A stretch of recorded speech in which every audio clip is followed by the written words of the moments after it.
विदेशियों के चक्कर में मोदी ने अपने ही देश के लोगों को सड़क पर फेंक दिया है।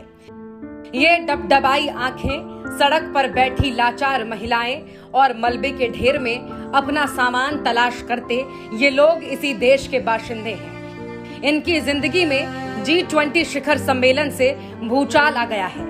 अपनी झूठी शान दिखाने के चक्कर में मोदी ने इनके घरों पर बुलडोजर चलवा दिया, सामान उठाकर सड़कों पर फेंकवा दिया। एक तरफ हमारे देश में आए विदेशी मेहमानों के साथ पीएम मोदी चमचमाते सोने चांदी के बर्तनों में 56 भोज खा रहे हैं, तो वहीं इन गरीबों को अब एक वक्त का खाना भी मयस्सर नहीं है। दशकों से यहाँ झुग्गियों में रह रहे इन लोगों को मोदी ने सड़क पर ला दिया है। अब ये गरीब अंधेरी सड़कों पर रात गुजारने को मजबूर हैं।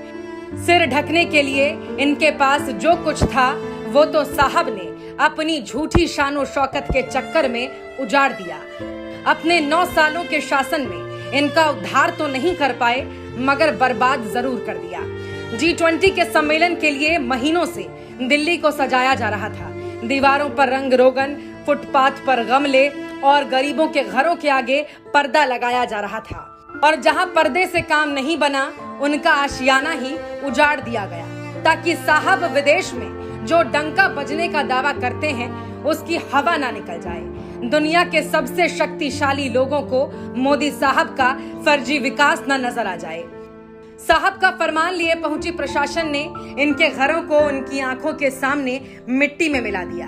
उनके रहने की कोई व्यवस्था नहीं की गई। अब छोटे छोटे बच्चों के साथ पूरा परिवार दर दर भटक रहा है, और उधर मोदी जी दुनिया के सामने फर्जी वाहवाही लूट रहे हैं।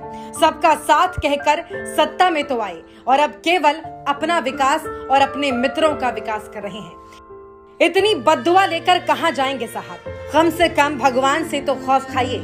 इनमें से बहुत से लोगों ने वोट देकर आपको प्रधानमंत्री की कुर्सी तक पहुंचाया है, लेकिन इनका कसूर सिर्फ इतना है ना कि ये गरीब हैं, और इस देश के राजा को गरीब पसंद नहीं है। गरीबों को तो आप कीड़े मकोड़े समझते हैं। 2024 में इंसाफ होकर रहेगा।